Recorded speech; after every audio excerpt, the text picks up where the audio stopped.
Why did they ask for a script change where Jet Li does not make out with Aaliyah at the end of Romeo Must Die? What? Every movie where you have a male lead gets the girl at the end. Watch the end of Romeo Must Die.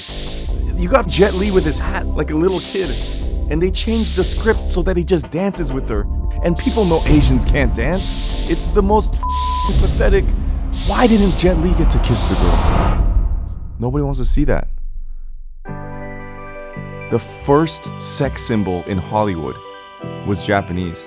Wikipedia that guy. The first male sex symbol in Hollywood was a Japanese guy. And the white guys, they went crazy. I don't know what happened, but they're like, we're not having this. We are not having this. What are you scared of? You seen Asian guys? They're like the little nerds. Just leave us alone. Okay, we're known to be nerds. We're known to be smart. China basically owns the entire planet. They took over our jobs. Detroit looks like The Walking Dead. They're taking everything in our country. They can't take our women too, right? Since Bruce Lee, he's the first. You see the adversity he had to go through. Chinese Kung Fu. You know, he had to fucking leave America and go back to China to make it and then come back. Bruce Lee is a badass and he transcended everything. There's been lots of Asians in the media and in the public eye since then, but not really. It's like, who? Jet Li, Chow Yun-Fat. I'm like, Chow Yun-Fat, the fucking coolest badass ever. Sounds like a fucking in American films. For someone who says he wants to kick my figures. Right? You even emasculated Chow Yun-Fat. We don't want Asians unless they're the slant-eyed evil villain in a movie, right? Then we're okay with it. If an Asian guy's a karate ninja master that like is the villain, we're cool with it.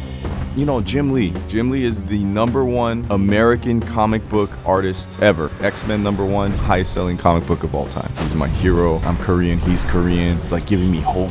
And he comes up with the divine right. His new creator-owned. He's the publisher. There's no one saying, Jim, you need to have a strong white male lead. And, you know, he does this comic book and the fucking main hero is like every movie you've ever seen. The white dude and his goofy, nerdy Asian sidekick. In the 90s that came out and I was really upset with my hero. You could have flipped the script. You could have changed everything. You could have made the Asian guy the hero. I know a lot of Asian Americans and there's a lot of men my age that have never had a girlfriend. So you'll see a lot of white guys, black guys, Mexican guys with like Asian wife.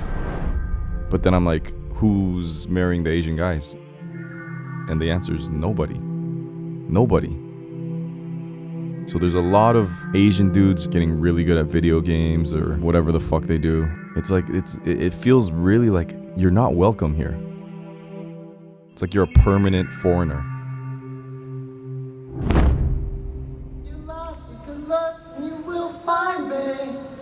Time after time, if you fall, I will catch you. I'll be waiting. Time after time. What do people say when you ask them, what do you want out of life? Same thing everyone wants. Love, happiness. I want romance. I want love. I just want to be happy. As long as my children are happy, then I'm happy. You've heard that your whole life. You've heard your parents say it. You've heard your friends say it. You've even said it. But what does that mean? I want to be happy. So then why the fuck you keep inviting pain and suffering into your life? Why do you hold on to it? We like to tear people down. We like to build them up and then tear them down. There's like a satisfaction to that. And for me personally, as a self-destructive artist, I like it too. That's the sick side of me. Angry, fighting Korean side of me that I always have to be struggling and fighting. And that's the sick side of artists that we stay purposefully sick. To stay in the pain, to stay in the struggle. Yeah, the struggle, that's real art. And and there's so much written about it. There's so many artists that glamorize it and romanticize this struggling drug addict, alcoholic, that's true art. I don't know, I've done it for a long time. I've gotten to a place where I don't have to suffer anymore and I've stayed purposefully sick so that I would suffer thinking that's what I needed to be a real artist. To live my entire life like that and never grow from that there's something very pathetic and sad about it. Depressing. And I don't want to paint the same shit up forever. I don't want to harp on the same theme forever. I don't ever want to be limited. Oh, I can't paint that because then what will people think about me? I don't care what people think. I'll paint the goofiest, cutest children's story like watercolor. Painting for me is therapy, and it's getting my demons out, and so I'll do it in any way, whether it's hardcore or soft and cute, you know? So I am on the pursuit of happiness. I do want it. I am happy. I'm happier than I've ever been in my whole life. And it took a lot of things being taken away from me to get there.